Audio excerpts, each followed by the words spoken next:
Ayan yung necklace. Worth of 6,000. Ito siya, nata 3,000 yung mga rings na iyan. Tsaka ito 1,500. 18 carats. Ito din, ganito kalaki. 6,000. Depende sa gusto mong style. Pati din ito. Ito nasa 8,000 siya.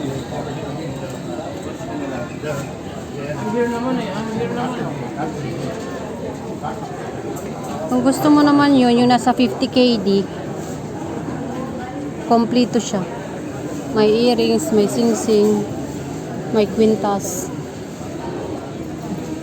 Tayo mo. Iba-iba yung ano nila, size. Price din sila.